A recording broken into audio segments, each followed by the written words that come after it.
Ready. Hello guys, আমার পুকুরে টাকি মাছ, টাকি মাছের ভর্তা করবো। টাকি মাছ ভেজে নিয়েছি লাল করে, একটু শুকনো মরিচ দিয়েছি, এই যে কাঁচামরিচ ভেজে নিয়েছি তেল দিয়ে, আর পেঁয়াজ লাল করে ভেজে নিয়েছি, আর এই যে ধনিয়া পাতা দিব, সরষার তেল দিব, এগুলা দিয়ে মাখিয়ে সরাসরি ভর্তাটা করবো, টাকি মাছের ভর্তা করবো। এই যে গাইস, আজকে খাসির মাংস, এই যে খাসির মাংস সব কিছু দিয়ে মেখে বসাই দিলাম। এগুলো এই যে খাসির মাংসটা বসিয়ে দিলাম। আর 5 শাক দেখে আসো, 5 শাকটা নিয়ে এসো।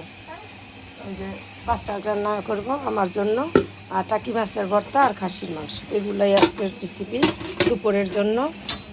সবাই আমার বাসার দাওয়াত রইল। এই যে আমার বাসার পরিবেশ, এটা কিন্তু গাজীপুর শহরের ভিতরে, মাছ বাজার নাম্বার 1 মাছ বাজারের সাথে। গাজীপুরে যারা আসেন সবাই আমাকে কমেন্ট করবেন, আশেপাশে সব ভাই বোনেরা সবাই আমাকে কমেন্ট লাইক কমেন্ট